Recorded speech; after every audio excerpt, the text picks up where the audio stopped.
আন্তর্জাতিক নারী দিবস অনুষ্ঠানে মল্লারপুর এলাকার বিশেষ 3টি নারীকে আজ সংবর্ধনা দেওয়া হলো ময়ূরেশ্বর 1 নম্বর পঞ্চায়েত সমিতির অনুষ্ঠান ভবনে। মূলত আন্তর্জাতিক নারী দিবস প্রত্যেক বছরই পালন করা হয়ে থাকে 8ই মার্চ, তবে চলতি বছরে 8ই মার্চ শনিবার হওয়ার কারণে একদিন আগেই নারী দিবস পালন করা হলো ময়ূরেশ্বর 1 নম্বর সমষ্টি উন্নয়ন আধিকারিকের পক্ষ থেকে। কেননা শনি ও রবিবার বন্ধ রাখা হয় বিডিও অফিস, সেই কারণে আজ অর্থাৎ 7ই মার্চ ময়ূরেশ্বর 1 নম্বর পঞ্চায়েত সমিতির অনুষ্ঠান ভবনে আন্তর্জাতিক নারী দিবস পালন করা হলো। আর এই অনুষ্ঠানে উপস্থিত ছিলেন ময়ূরেশ্বর 1 নম্বর সমষ্টি উন্নয়ন আধিকারিক, ময়ূরেশ্বর 1 নম্বর পঞ্চায়েত সমিতির সভাপতি সহ বিশিষ্টজনেরা। এছাড়াও এই অনুষ্ঠানে অংশ নিয়েছিলেন মল্লারপুর এলাকার বহু মহিলারা। এদিন দুপুর 2:30টা নাগাদ উদ্বোধনী সঙ্গীত গেয়ে আন্তর্জাতিক নারী দিবস উপলক্ষে নানান মন্তব্য রাখলেন বিশিষ্টজনেরা। তবে অনুষ্ঠানটি চলাকালীন মল্লারপুর এলাকার 3 বিশেষ নারীকে বিশেষ সম্মানে সম্মানিত করা হলো ময়ূরেশ্বর 1 নম্বর সমষ্টি উন্নয়ন আধিকারিক ও পঞ্চায়েত সমিতির পক্ষ থেকে। আমাদের যে সমাজ ব্যবস্থা আছে তার মধ্যে অর্ধেকটাই আপনারা, সেই অর্ধেকটা না হলে কোনো সমাজ ব্যবস্থা বা পরিবারই পূর্ণতা লাভ করতে পারে না। তো আপনাদেরকে নিয়ে আমরা সকলে পূর্ণতা অবলম্বন করেছি বা পূর্ণতা পেয়েছি আর কি। তো সকলকে অনেক ধন্যবাদ জানাচ্ছি। শনিবার পড়ে গেছে, সরকারিভাবে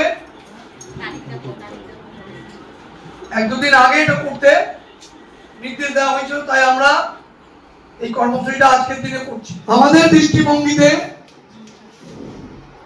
সেরা 3 নারীকে আমরা ব্লকের সেরা নারী হিসাবে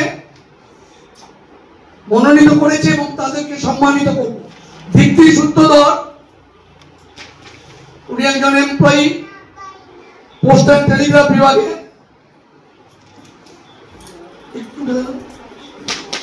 উনি একটি বাচ্চাকে নিয়েছেন এবং আমরা যারা নিজেদের সন্তানকে লালন পালন করি, তিনি সেইভাবেই নিজেদের সন্তান করে নিয়েছেন সমাজের একটি সন্তান। মঞ্জু দেবী খৈতান আমার একটি ভিডিও দেখে খুবই হৃদয়ে গেঁথে গিয়েছিল। যখন একটি মুখ ও বধির বাচ্চাকে কোন একটি জায়গায় উনি পেয়ে তার হাতে একটি উল্কি দিয়ে লেখা ছিল, সেটাকে দেখে সবাই মনে করছিল বোধহয় ওর এটার নাম, কিন্তু উনি হিন্দি ভাষী হওয়ায় উনি কিন্তু নারী এবং মায়ের হৃদয় দিয়ে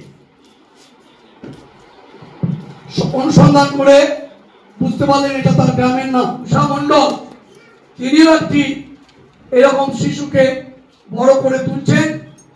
আজ যখন আমরা তার নাম ঘোষণা করলাম তখন কান্নায় তিনি ভেঙে পড়লেন, কতটা তার হৃদয় দিয়ে পড়েছেন, এবং তখন আমি বুঝতে পারলাম তার সিলেকশন আমরা সঠিকভাবেই করেছি।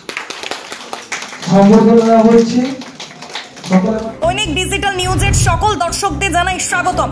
যে সমস্ত দর্শকরা আমাদের চ্যানেলটি এখনো ফলো বা সাবস্ক্রাইব করেননি তাদের জানাবো খুব তাড়াতাড়ি আমাদের ফেসবুক পেজটি ফলো ও ইউটিউব চ্যানেলটি সাবস্ক্রাইব করে রাখুন। ধন্যবাদ।